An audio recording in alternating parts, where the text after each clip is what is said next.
बिस्मिल्लाहिर्रहमानिर्रहीम, अस्सलाम वालेकुम। Welcome to my channel. तो आज हम आपके साथ शेयर करने वाले हैं ब्लीच क्रीम का फार्मूला। और जब अचानक से हमें कहीं जाना हो तो यहाँ पार्लर भाग जाते हैं या हम ब्लीच ला के करना शुरू कर देते हैं, लेकिन हमें रिज़ल्ट अच्छा नहीं मिलता। तो इसलिए आज मैं आपको ब्लीच में कुछ ऐसी चीज़ें डाल के बताऊंगी जिससे आपका कलर इतना फेयर हो जाएगा कि आप हैरान रह जाएंगे। तो आइए बनाना शुरू करते हैं। हमने एक बाउल ले लेना है, शीशे का बाउल लेंगे और इसमें अब हम डालेंगे ब्लीच क्रीम। और ब्लीच का पैकेट बाज़ार से आसानी से मिल जाता है, आप कोई भी ले सकते हैं। और इसमें से ये 2 पैकेट निकलते हैं और एक में है ब्लीच क्रीम और एक में है पाउडर। और ये ब्लीच क्रीम जो है ये हमने पूरा पैकेट इसमें डाल देना है, अच्छे से निकाल लेंगे इसमें से।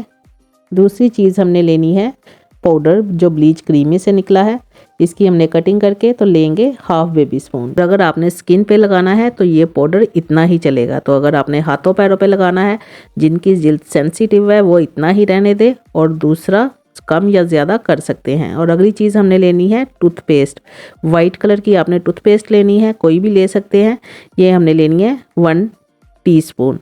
और अगली चीज़ हमने लेनी है विटामिन ई का कैप्सूल। अगर मेडिकल स्टोर से ये 2 तरह के मिलते हैं, एक हेयर के लिए और एक स्किन के लिए। ये हमने स्किन वाला लेना है जो हमारी स्किन पे एक जादू का काम करता है। और अगली चीज़ हमने लेनी है वाइटनिंग कैप्सूल। ये भी मेडिकल स्टोर से बहुत आम मिल जाते हैं, इससे वाइटनिंग बहुत ज़्यादा आती है। और अगर हम ब्लीच में डालेंगे तो इसकी वाइटनिंग का अंदाज़ा अपना ही है।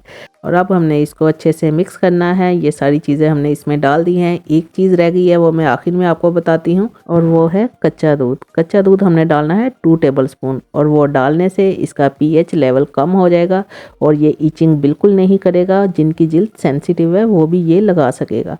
और ये देखें इसकी कितना क्रीमी फॉर्म में आ गया है। बस इसी तरह का हमने रखना है। और अब लगाने के लिए ये बिल्कुल रेडी है। तो आइए अप्लाई करते हैं। ब्रश की मदद से हम अच्छे से लगा लेते हैं। इसको लगाने से आप इसका रिज़ल्ट देखिएगा, आपके सामने है। तो एक बार आप इसको अप्लाई ज़रूर करें और फिर देखें कैसा रिज़ल्ट आता है। तो आपको बिल्कुल पार्लर जाने की ज़रूरत नहीं, आप घर में ही पार्लर जैसा रिज़ल्ट ले सकते हैं। और कोई मैंने ऐसी चीज़ इसमें नहीं डाली जिससे हमारी स्किन को कोई नुकसान पहुँचे। ये हर स्किन के लिए सही है, सेंसिटिव स्किन हो या नॉर्मल हो। और अब हमने इसको पूरे 15 मिनट रखना है। 15 मिनट बाद मैं आपको दिखाती हूँ इसका रिज़ल्ट। और 15 मिनट बाद हमने इसको साफ़ करना है, या किसी टिश्यू से साफ़ कर लेते हैं या किसी स्पंज से। तो अगर ऐसे नहीं करना तो हम इसको डायरेक्ट धो भी सकते हैं। तो मैं इसको साफ़ करके आपको दिखाती हूँ।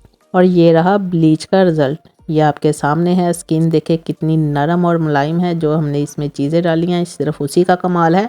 अब हम इस पे लगाएंगे लोशन, जो होम मेड लोशन है। इसकी रेमेडी मैं आपको ज़रूर आपके साथ शेयर करूँगी।